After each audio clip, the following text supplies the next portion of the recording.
को हासिल करने का तरीका आपको दे दिया गया है। आने वाला 5 से 10 साल आप जिस कदर मेहनत करेंगे कामयाबी उसी कदर आपको मिलनी है। और अगर आपने समझ लिया कि दस्तार के बाद अब मैं आलिम हो चुका हूं, तो आप समझें कि अब आपसे बड़ा जाहिल कोई और नहीं है। इसलिए बंदे को हमेशा तालिबे इल्म बनकर अपनी जिंदगी गुजारनी चाहिए। मैं अर्ज कर रहा था कि इनकलाब बूढ़ों ने नहीं लाया है, जमाने में इनकलाब बर्पा अगर किया है तो नौजवानों ने इनकलाब बर्पा किया है। सैयदना अबू बकर सिद्दीक रज़ियल्लाहु ताला अन्हु ने जब इस्लाम कबूल किया, उनके इस्लाम कबूल करने के एक जमाने के बाद उनके वालिद हजरत कुहाफा ने इस्लाम कबूल किया। हजरत अबू तालिब हजरत अबू बकर से बहुत बात कहे हैं इस्लाम कबूल करने वालों ने। आप तारीफ उठाएं, जितनी बड़ी शख्सियतें हैं ये सब जवानुल उम्र थी और इन्होंने अपनी जवानी में इनकलाब बर्पा किया है। इसलिए मेरे प्यारे जवानों, तुम आंख खोलकर सुनो, ये मुसअब बिन उमैर मक्का के एक हसीन और जमील नौजवान है। खूबसूरत कड़ियल हसीन और जमील नौजवान का नाम मुसअब बिन उमैर है। अच्छा मालदार भी बहुत है, पैसे वाले भी बहुत हैं, वालिद तो नहीं है लेकिन माँ उनका खास ख्याल रखती हैं। यमन से खास रेशम का लिबास उनके लिए मंगाया जाता, शाम से उनके लिए खास ऊद खुशबू आया करती और वो खूबसूरत हसीन और जमील मुसअब बिन उमैर बेहतरीन लिबास जेब तन करके खुशबुओं से बसे हुए जब मक्का की गलियों से गुजरा करते थे तो हसीन औरतें उन्हें तका करती थी कि मुसअब बिन उमैर मेरी तरफ नजर डाल दें, लेकिन वो शान बेनियाजी से गुजरते चले जाते थे। कई घंटों तक गलियां महकती रहती थी और लोगों को मालूम हो जाता था कि मुसअब बिन उमैर इस गली से गुजरे होंगे, मुसअब बिन उमैर इस गली से गुजरे होंगे। वो मक्के का हसीन व जमील, खूबसूरत और आराइश ज़ेबाइश का पेकर मुसअब बिन उमैर की नजर एक बार हुस्न जमाल के पेकर आका करीम सल्लल्लाहु तआला अलैहि वसल्लम की चेहरे ज़ेबा पर नजर पड़ी है तो मुसअब बिन उमैर जो मक्का की किसी औरत और किसी लड़की को खातिर में नहीं लाते थे, हुजूर को दिल दे बैठे हैं, इस्लाम कबूल कर लिया है, दामन इस्लाम में आ गए हैं। और फिर हाल ये हुआ है कि न पूछिए उनके चेहरे की रंगत बदल गई है। कहा गया है ना कि दो चीज छुपाए नहीं छुपती, एक इश्क और दूसरे मुश्क। मुश्क लगाकर आप गुजरेंगे तो फिर ये छुपाने की चीज नहीं है कि मुश्क को आप छुपा लें, आपकी डिबिया भी जेब में है तो उसकी खुशबू से लोगों को पता चल जाएगा कि मुश्क की डिबिया इसकी जेब में मालूम होती है। और अगर किसी को इश्क हो जाए ना तो चेहरा बता देता है कि ये आशिक है, आंखें बता देती हैं कि आशिक हैं। आशिक रसूल होने के लिए दावे की जरूरत नहीं होती है। जब मजाजी इश्क बता देता है कि ये आशिक है तो हकीकी इश्क भी बता देता है कि ये वाकई आशिक है। आज इश्क के नारे लगाने वाले और आशिक रसूल होने के दावे करने वाले तो बहुत हैं, लेकिन हकीकी आशिक खोजने से भी नहीं मिलता है। अजीज़ाने मोहतरम, वो हकीकी आशिक कौन? मुसअब बिन उमैर हुआ था कि जिसने हुजूर अलैहिस्सलाम को अपना दिल दिया है। माँ को मालूम हो गया है कि बेटा अपने बाप दादा के दीन को छोड़ बैठा है। घर में दाखिल हुए, माँ ने कपड़े उतरवाए, कहा बेटे मालूम हुआ है कि तूने अपने बाप दादा के दीन को छोड़कर मोहम्मद के नए दीन को कबूल कर लिया है, नए दीन को कबूल कर लिया है।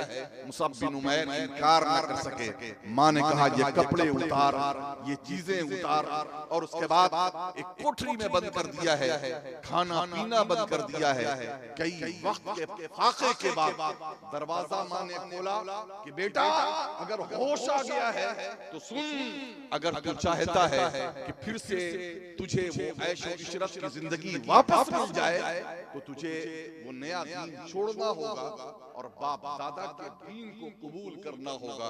आज जिनके कदमों में लड़खड़ाहट आ रही है ना, सुनो सुनो ये मुसअब बिन उमैर का जवाब सुनो। हजरत मुसअब बिन उमैर कहते हैं माँ ये एक ही तो दिल है, वो दिल मैं हुजूर के कदमों में कुर्बान कर चुका हूँ, अपना सब कुछ दे सकता हूँ, लेकिन मुमकिन नहीं है कि हुजूर की मोहब्बत जो मेरे दिल में आ गई है मैं वो मोहब्बत को छोड़ दूँ, मैं उस दीन को छोड़ दूँ, मैं उस कलमे को छोड़ दूँ। मारा है, पीटा है, फिर कैद कर दिया है, लेकिन मुसअब बिन उमैर न माने। बिलाखिर किसी तरीके से मुसअब बिन उमैर को निकलने का मौका मिला। हुजूर के पास इस तरीके से पहुंचे हैं कि चेहरा कुम्हलाया हुआ है, बाल उलझे हुए हैं, कपड़ा फटा हुआ है। आका करीम सल्लल्लाहु ताला अलैहि वसल्लम को कैफियत बताई, अल्लाहु अकबर। हुजूर की आंखों में आंसू आ गए। हुजूर ने फरमाया, ये देखो मेरा मुसअब है जिसने मेरी मोहब्बत में सारी कुर्बानियां बर्दाश्त की हैं, सब कुछ बर्दाश्त किया है। लोगों याद रखो, मैं मुसअब से राजी हूं, मेरा रब भी मुसअब से राजी है। और फिर मुसअब बिन उमैर को हबशा भेजा गया। हबशा जाते हैं, फिर वहां से लौट के आते हैं। हुजूर अलैहिस्सलाम ने अब कहा कि बेटे मुसअब, अब तुम्हें चाहिए कि मदीना चले जाओ और मदीना में जाकर तबलीग दीन का काम करें। अब सुने, वो मुसअब बिन उमैर थे जो हुजूर के मदीना जाने से पहले खुद मदीना जाते हैं। मदीना जाने के बाद वहां माहौल साजगार करते हैं, मेहनत करते हैं, जिद्दोजहद करते हैं, और लोग उनकी प्यारी बातों से, कुरान की तिलावत से, तौहीद के पैगाम से, रिसालत के पैगाम से इस्लाम कबूल करते चले जाते हैं, करते चले जाते हैं। ये साद बिन मुआज हैं, मदीना के सरदारों में उनका शुमार होता है। किसी ने कहा, ऐ साद, ये मदीना में मक्के का एक नौजवान आया हुआ है, क्या तुम्हें नहीं मालूम है? क्या तुम्हें नहीं मालूम है कि लोग चौक दर चौक उसके हाथों पर इस्लाम कबूल कर रहे हैं? अगर यही हाल रहा तो चंद दिनों में कोई अपने बाप दादा के दीन पर नहीं रह जाएगा। साद बिन मुआज ने जब ये सुना है तो कहा, अच्छा चलो मुझे बताओ कि वो नौजवान रहता कहाँ है। साद बिन मुआज को लाकर लोगों ने उनके घर के दरवाजे पर खड़ा किया। साद बिन मुआज ने दस्तक दी है। हजरते मुसअब बिन उमैर निकल कर बाहर आए हैं। साद बिन मुआज ने बड़ा सख्त सुनाया है। जब बहुत कुछ कह चुके तो हजरत मुसअब बिन उमैर ने बड़ी नरमी के साथ, बड़े प्यार के साथ, यहाँ पर एक बात भी ज़हन नशी रखें, जो खुद को मुबल्लिग होने का, कायद होने का, दीन के खिदमतगार होने का दावा करते हैं, तो उनको इसके लिए भी तैयार रहना चाहिए कि कभी आपको सख्त जुमले कोई आपको कहे तो आप सख्त जुमले को बर्दाश्त कर सकें। हमारा तो हाल ये है कि जहां हमारे लिए माहौल साजगार हो, हम तो वहीं जाने वाले हैं और बात तो हम उसी से करने वाले हैं जो हमारी बातों पर आमन्ना व सद्दक़ना कहे। आज हम में से कितने ऐसे हैं जो वाकई गैर मुस्लिमों तक इस्लाम पहुंचाते हैं? गैर मुस्लिमों तक इस्लाम पहुंचाने का फरीज़ा कितने लोगों ने अंजाम दिया है? मुझे एक बड़ा प्यारा वाकया याद आ रहा है। ये एनआरसी सीए के टाइम पर मैं अपने शहर से बाहर निकलकर रांची पहुंचा हुआ था, जो हमारा कैपिटल है झारखंड का।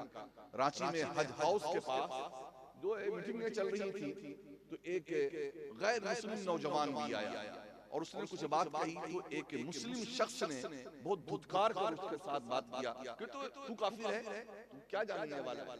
उसने बड़ी प्यारी बात कही थी। उसने कहा था, मैं जानता हूँ कि मैं काफिर नहीं हूँ। काफिर का माना क्या होता है मैं जानता हूँ कि काफिर का माना क्या होता है। और उसने जो बात कही, बड़ी जबरदस्त बात कही।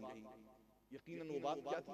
उसने कहा, काफिर कहते हैं इनकार करने वाले, काफिर कहते हैं इनकार करने वाले को। कोई चीज किसी को दी जाए और वो उसका इनकार करे, उसे काफिर कहेंगे। इनकार करने वाला, मिसाल के तौर पर ये हमें कोई तोहफा दे और हम उस तोहफे को कबूल न करें तो हम होंगे इनकार करने वाले। बात समझ में आ रही है? काफिर कौन है? काफिर वो है कि जिसके सामने इस्लाम पेश किया जाए, वो इस्लाम की दावत को कबूल न करे, उसे काफिर कहते हैं। कहा, मुझे कभी किसी ने तो इस्लाम की दावत दी ही नहीं है, तो भला मैं इनकार करने वाला कैसे हो गया? मैं काफिर कैसे हो गया? आज मुझे बताओ कि वाकई हम में से कितने ऐसे हैं कि कि जो वाकई दावत का काम जिन्होंने किया है, गैर मुस्लिमों तक इस्लाम पहुंचाया है।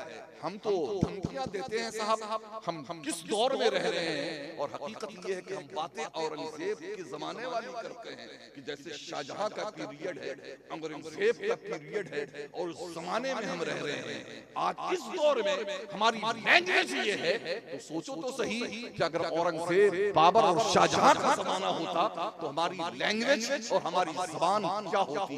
यकीनन ये दीन का फरीजा इस तरीके से अंजाम नहीं दिया जाता जिस तरीके से हमारे उलमा, हमारे कायदीन, हमारे खुतबा और हमारे मुबर्रिरीन दीन का काम करने का दावा कर रहे हैं। अज़ीज़ान मोहतरम, मैं अर्ज़ कर रहा था कि हजरत मुसअब बिन उमैर खामोश रहे, सख्त सुस्त बात साद बिन मुआज़ की सुनते रहे। साद बिन मुआज़ जब थक चुके तब मुसअब बिन उमैर ने कहा कि ऐ सरदारे मदीना, अगर आपकी इजाजत हो तो कुछ मैं भी अर्ज करूं। साद बिन मुआज़ ने कहा जरूर जरूर, हाँ कहो, क्या कहना चाहते हो। तो हजरत मुसअब बिन उमैर ने कुरान की कुछ आयात पेश की हैं और अल्लाह की तौहीद बयान की है।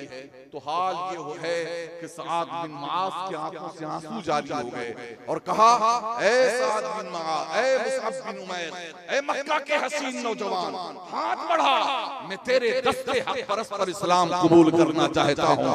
और फिर उनके हाथ में अपना हाथ दिया है, इस्लाम कबूल किया है।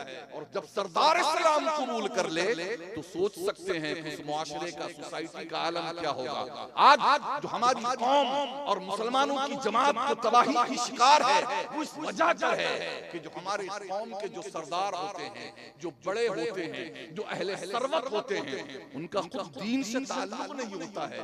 यही वजह है कि नीचे वाले उनकी देखा देखी नकल शुरू कर देते हैं। न जाने कितनी ऐसी मिसालें हैं। जो हमारी शादियां आज महंगी हो गई हैं, लग़वियात और फजूलियात का जो इजाफा हो गया है, ये जो जहेज की लानत सर चढ़ कर बोल रही है, वजह क्या है।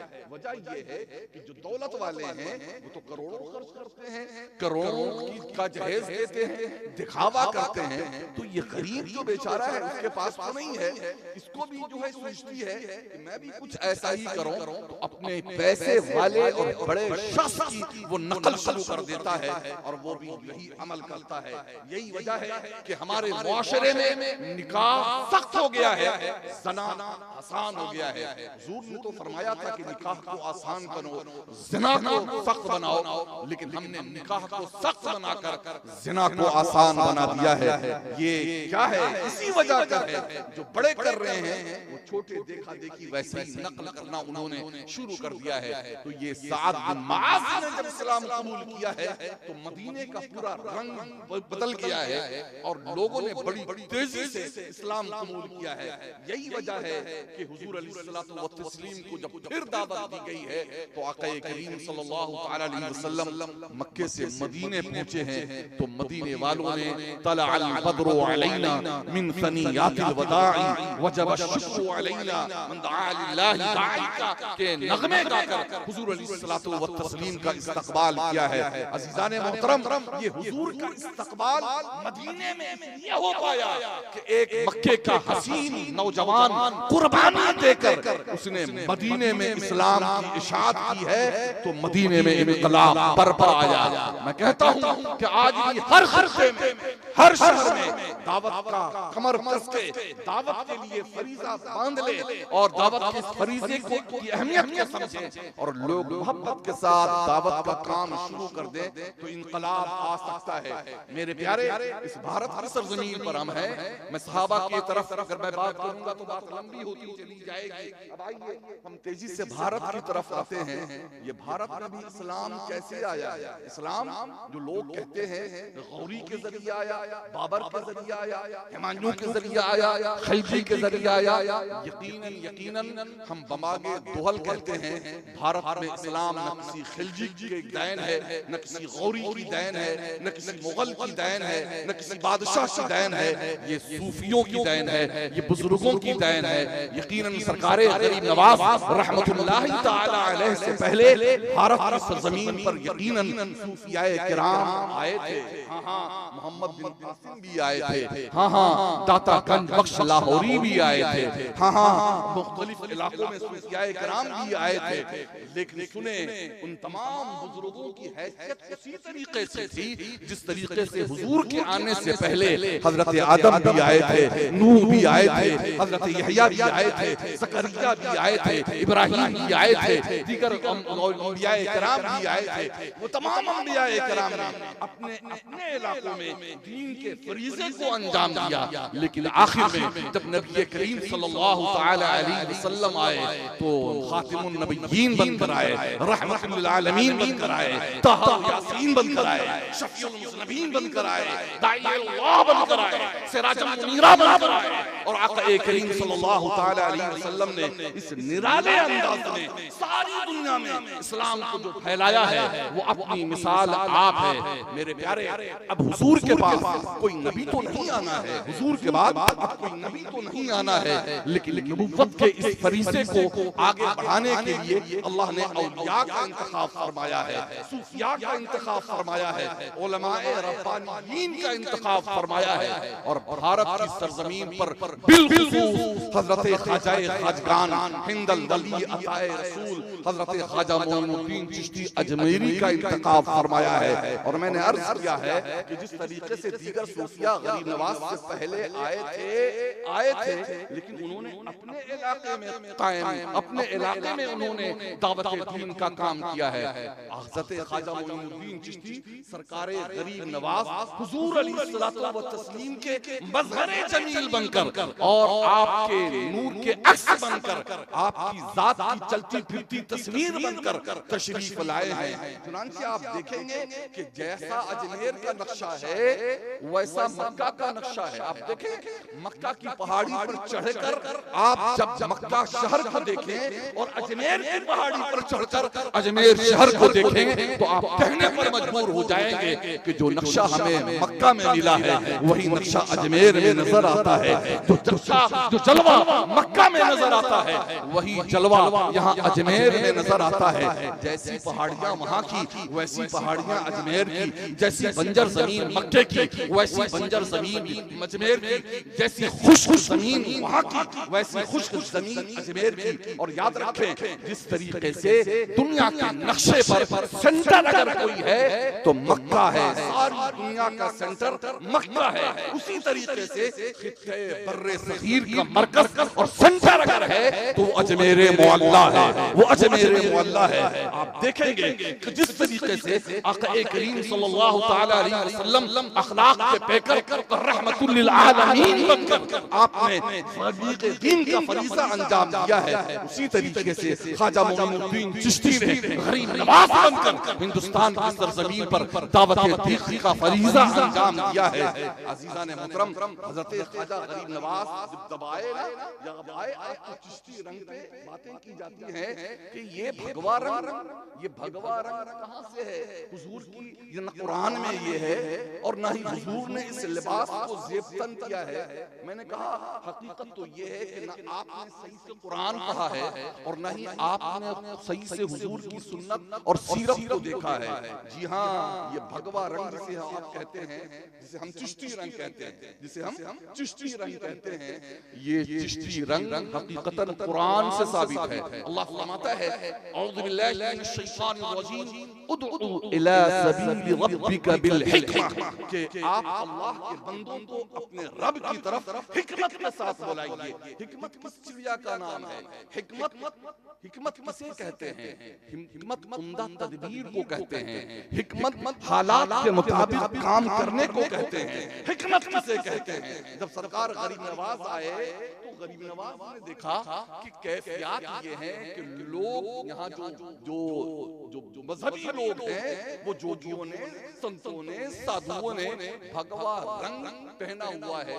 आपने सोचा कि अगर मैंने सफेद रंग पहना तो लोगों में अजनबियत का एहसास होगा, किसी दूसरे रंग को इख्तियार किया तो ये लोग अजनबियत महसूस करेंगे, क्यों ना मैं वैसा ही रंग इख्तियार करूं जो रंग के ये लोग इख्तियार करते हैं, चुनांचे वो चिश्ती रंग में सरकार गरीब नवाज, जिसे हम भगवा भी कह सकते हैं, उस रंग में गरीब नवाज हिंदुस्तान की धरती पर तशरीफ लाए हैं। और फिर सुने ये लोगों का हाल ये था कि आक़े हजरत सरकार गरीब नवाज ने बड़ी मोहब्बत के साथ लोगों को बुलाया, अखलाक के साथ बुलाया, और वो दबे कुचले जो लोग थे समाज और सोसाइटी के, जिन्हें अछूत कहा जाता था, उन अछूतों के साथ जो सलूक सरकार गरीब नवाज का था, उसे समझने और पढ़ने की जरूरत है। वाक़यात बहुत सारे हैं, लेकिन एक वाक़या मेरे ज़हन के नक्शे पर उभर रहा है कि वो जो भंगन उस जमाने में जो भंगी हुआ करते थे, गलाज़त साफ करने वाले,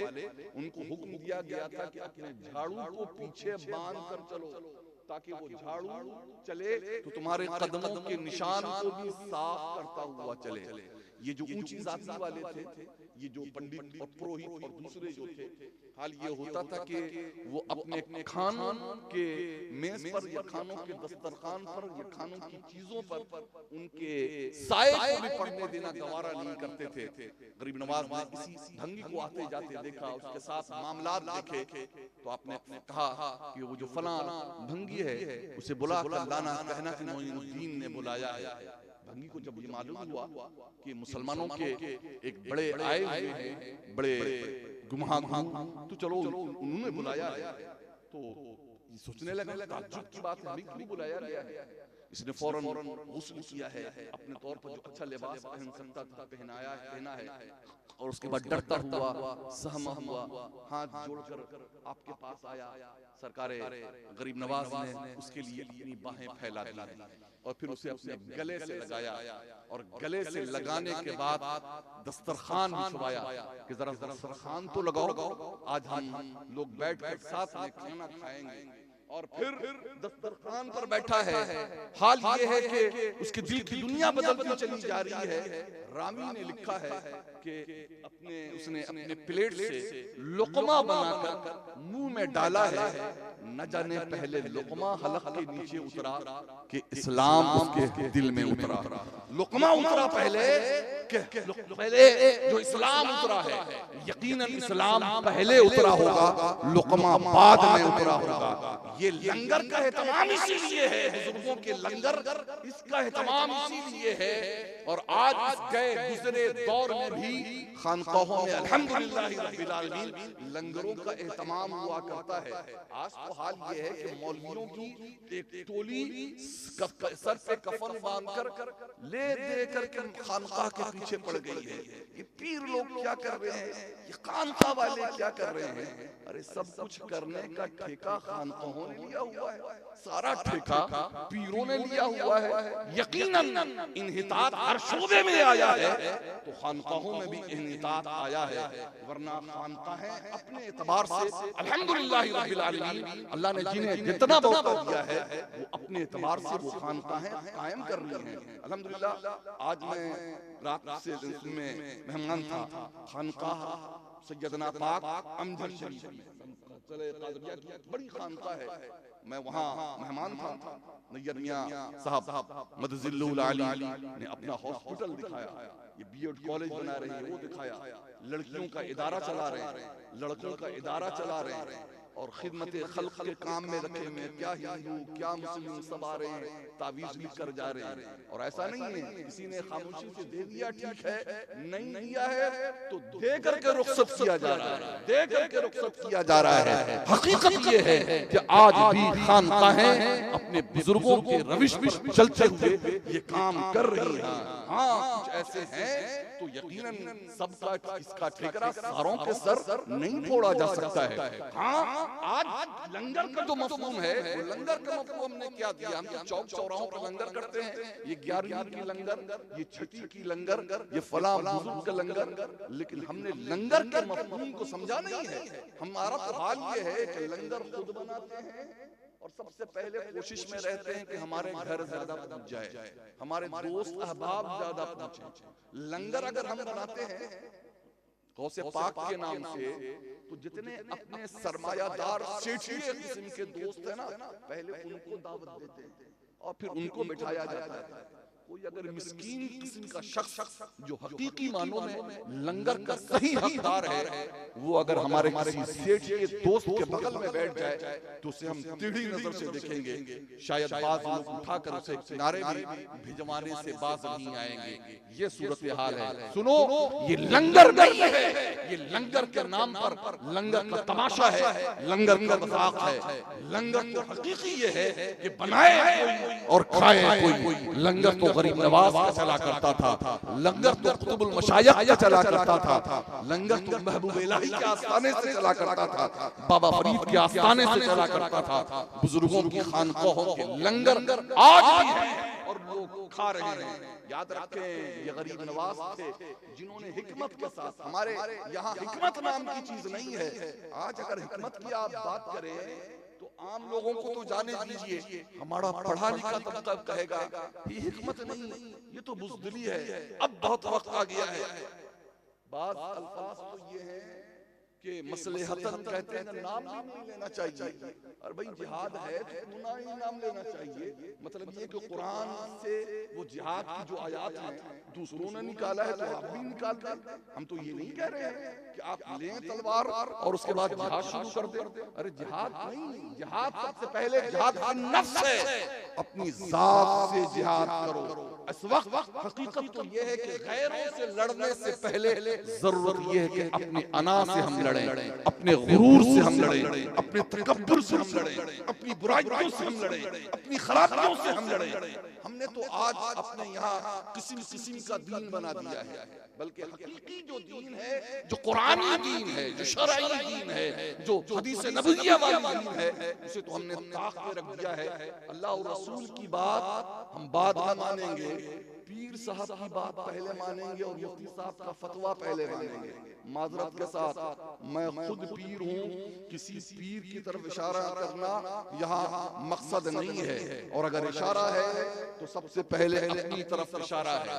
या फिर किसी को अगर बुरा लगता है लगा करे, लेकिन हकीकत ये है कि हमने अपने पीरों की बात को दीन बना दिया है, हमने अपने मुफ्तियों के फतवे को दीन बना दिया है, मसलक को हमने अव्वलियत दे दी है, बशरत को अव्वलियत दे दी है, और इस्लाम को हमने पसे पुष्ट डाल दिया है। इस्लाम मुंतज़िर है कि कोई बंदे खुदा है और मेरी खिदमत अंजाम दे, लेकिन हम मशरफ की खिदमत में लगे हैं और मसलक की खिदमत में लगे हैं।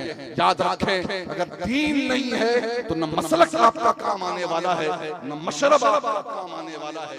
ये मसलक और मशरब दीन का हिस्सा है। मुफ्ती साहब बैठे हैं, उलमा बैठे हैं, न समझ में बात ये भी आए तो इनसे पूछ लेना कि दीन पहले कैसे है, मसलक बाद में कैसे है, मजहब बाद में कैसे है, मशरब बाद में कैसे है, सब ये बाद में है। और सुने, वो मतलब ऐसे कि मुसलमान हम पहले हैं, हनफी, शाफई, मालिकी, हम्बली हम बाद में हैं। याद रखें, मुसलमान हम पहले हैं, कादरी, चिश्ती, नक्शबंदी, सोहरवर्दी हम बाद में हैं। हम पहले मुसलमान हैं, बाद में कुछ और हैं। लेकिन अफसोस हमने अपनी असल आइडेंटिटी भी कहीं खो दी है। और इन बुजुर्गान दीन का जो हकीकी मिशन था, जिस तरीके से उन्होंने दावत दीन का फरीज़ा अंजाम दिया, उसको हमने किनारे डाल दिया है। सरकार गरीब नवाज की यहाँ सिमा भी है, सिमा भी, वो महफिल सिमा क्या है जिसे आज गाना बजाना लोग कहते हैं, वो सिमा यही है कि पहले मंदिरों में हाजिरी होता है, भजन कीर्तन। हमारे माइकों पर तो पाबंदी है, उनके माइकों पर कोई पाबंदी नहीं है साहब, है ना। अजानों पर तो पाबंदी हो गई है, दूसरी चीजों पर कोई पाबंदी नहीं है। आज तो जबान खोलने की भी हमको जो है हमें इजाजत नहीं मिल रही है। लेकिन बहरहाल जो अल्लाह तबारक व तआला ने हर चीज का एक वक्त मुकर्रर किया हुआ है, अगर हम मोमिन और मुस्लिम है ना, तो इस चीज यकीदे को हमें अपने दिल में बिठा लेना चाहिए। अगर मौत हमारी लिखी हुई है तो दुनिया की कोई ताकत एक लम्हे के लिए इसमें इजाफा कुछ नहीं कर सकती, और अगर वक्त नहीं है तो सारी दुनिया मिलकर भी एक लम्हे के लिए उसमें कोई कमी नहीं कर सकती है। इज्जत व जिल्लत, मौत व हयात सब अल्लाह तबारक व तआला के हाथों में है। हमारे नौजवानों का तौहीद के हवाले से ईमान और अकीदा तज़ब्ज़ुब और तज़ल्ज़ुल का शिकार हो गया है। और हमारा हाल ये कि इस बहस में पड़े हुए हैं कि हजरत अबू तालिब मोमिन थे कि मुस्लिम थे, हजरत अमीर माविया का मामला ये है और मौला अली शेर खुदा का मामला ये है। मुझे वहशत होती है इन चीजों को और इन बहसों को सुन करके कि 1500 साल से जिन मसाइल को हल नहीं किया जा सकता है, आज ये 15वीं सदी में उन मसले को हम हल करेंगे, आप हल करेंगे। और जिनके अपने ईमान का पता नहीं है वो ईमान अबू तालिब के फैसले कर रहे हैं। अल्लाह तबारक व तआला ऐसे लोगों को समझ अता फरमाए। तलवार हमारे सर पर लटकी हुई है और न जाने कितनी सख्तियां आने वाले दिनों में हमें झेलना है, लेकिन उसकी तैयारी की बजाय अपनी कौम के अंदर ईमान रासिख करने की बजाय फरोई बातों में और गैर जरूरी मसाइल में हमने अपने आप को उलझा रखा है। अज़ीज़ान मोहतरम, सरकार गरीब नवाज के मैं अर्ज कर रहा था कि वो लोग थे जो कीर्तन सुनने वाले थे, भजन सुनने वाले थे। उनका हाल ये होता था कि शाम होती ही मंदिरों में फिर से कीर्तन भजन शुरू हो जाता, तो वो जाकर मंदिरों की सीढ़ियों पर बैठ जाया करते। कोई पूछता कि भाई क्या कर रहे हो यहाँ? का ये भजन और कीर्तन सुनने में बड़ा अच्छा लगता है, क्या जाता है? मैं इसको सुन रहा हूँ। सुनने में क्या जाता है? मैं कोई अंदर तो नहीं जा रहा हूँ, मंदिर के अंदर तो नहीं जा रहा हूँ, बाहर सीढ़ियों पर बैठ करके मैं सुन रहा हूँ। गरीब नवाज ने ये देखा ये कौम भजन सुनने वाली है, कीर्तन सुनने वाली है, कहीं ऐसा ना हो कि आज सीढ़ियों पर बैठे हैं, कल सीढ़ियां तय करके ये मंदिर के अंदर खुदा ना करे पहुंच जाए। इनको बचाया जाए तो कैसा बचाया जाए? तो सरकार गरीब नवाज ने मजलिस सिमा को फरोग दिया है और अपने यहाँ भी सिमा का गाने का मामला शुरू किया है। अब हाल ये हुआ कि जो मंदिरों की सीढ़ियों पर बैठे रहते थे वो उठकर गरीब नवाज के यहाँ आ गए और फिर वहाँ गाना बजाना वहाँ भी था, गाना बजाना यहाँ भी है, लेकिन फर्क ये कि वहाँ के गाने में कुर्फिया और शिरकिया अशआर हुआ करते थे और यहाँ के गाने में जो हुआ था वो अल्लाह की तारीफ हुआ करती थी, रसूलुल्लाह की शान बयान की जाती थी, दीन की तारीफ हुआ करती थी। तो इस तरीके से हिकमत के साथ दीन लोगों के दिलों में रासिख करते चले गए ये सूफिया इकराम और बुजुर्गान दीन। अज़ीज़ान मोहतरम, लंबी तारीख है, आप देखेंगे कि इन बुजुर्गान दीन ने किस किस तरीके से अपनी खानकाहों के जरिया फरोग़ दीन का और दावत दीन का काम दिया। बल्कि जानते हैं आज भी कितनी खानकाहें ऐसे हैं कि जहाँ के लंगर में गोश्त का इस्तेमाल नहीं होता, वो वेजिटेबल बनाते हैं, वेजिटेबल बिरयानी बना करती है। और क्या? ताकि किसी को खाने में कोई तरद्दुद न हो, कोई भी आ जाए भूखा है उसको खाने में किसी किस्म का कोई मसला ना हो, वो आए खाए। अल्हम्दुलिल्लाह रब्बिल आलमीन, हम भी अपने यहाँ जमशेदपुर में गौसे आज़म के लंगर को जब बंटवाने का इंतजाम करते हैं तो हम वेजिटेबल बिरयानी बनवाते हैं ताकि मुस्लिम गैर मुस्लिम अपना बेगाना सब इससे फायदा हासिल कर सके। याद रखें ये लंगर सिर्फ अपनों के लिए नहीं है, चेहरा देखकर लंगर खाया और खिलाया नहीं जाता है, बल्कि ये हर एक के लिए है। आज के इस दौर में सख्त माहौल में मेरे प्यारे जरूरत इस बात की है कि हम अपनी जिंदगियों में तब्दीली पैदा करें।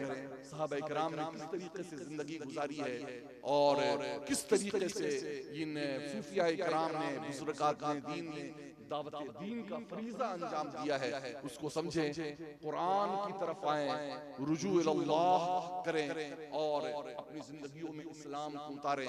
ये वक्त का अहम तरीन तकाजा है।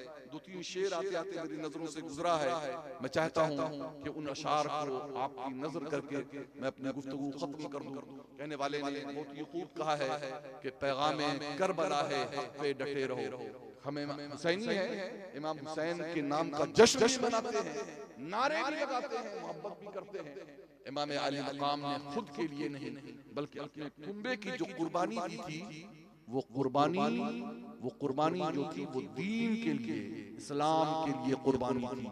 और ये आने वाली नस्लों के लिए सबक था कि दीन और शरीयत पर आंच आ जाए अपनी जान देना पड़े, अपने कुंबे को कुर्बान करना पड़े, सब कुछ कुर्बान कर देना, लेकिन दीन और शरीयत पर आंच आने नहीं देना।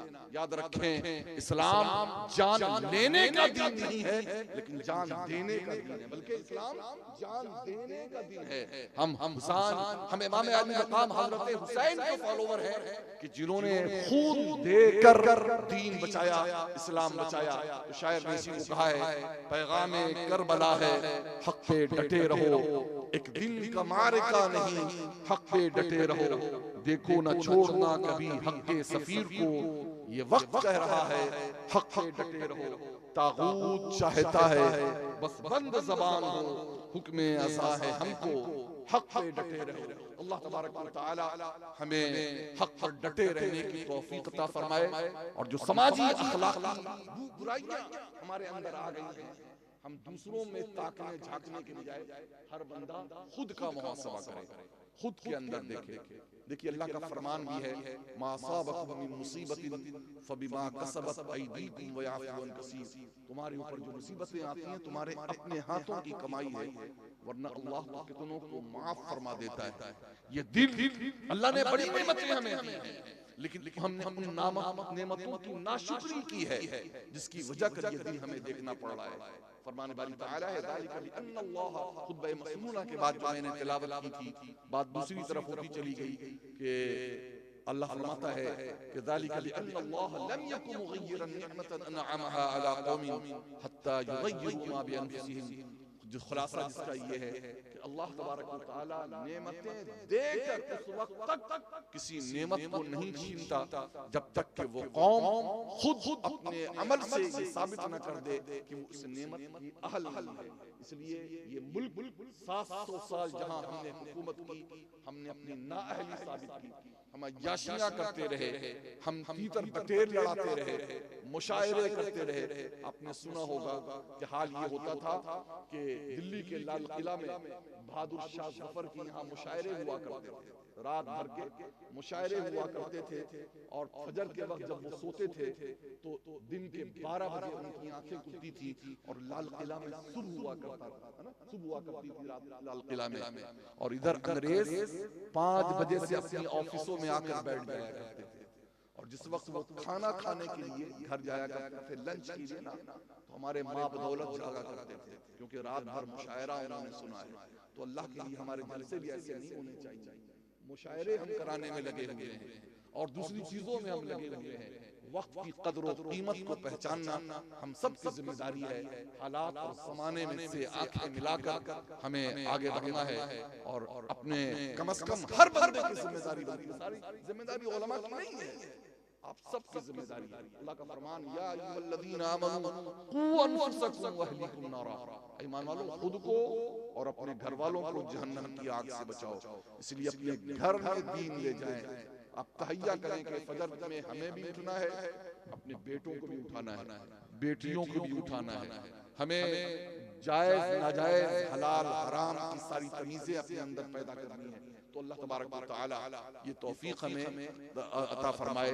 वक्त से आंखें मिला, गफलत की चादर छोड़ दे, धूप सर पे आ चुकी है, अब तो बिस्तर छोड़ दे, जला वो शमा के आंधी जिसे बुझा ना सके, वो नक्शबंद के जमाना जिसे मिटा ना सके। व आखिर दावाना अल्हम्दुलिल्लाहि रब्बिल आलमीन। अस्सलामु अलैकुम।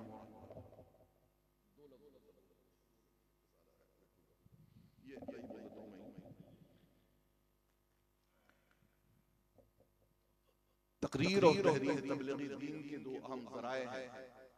तकरीरें भूल जाने वाली, क्या मैंने तकरीर की याद नहीं रहेगी, लेकिन बातों को याद रखने के लिए मुताला करना, किताबों का पढ़ना बहुत जरूरी है। दूसरी बात है कि इस मोबाइल की लानत ने पढ़े लिखों के हाथों से भी किताबें उड़ा दी।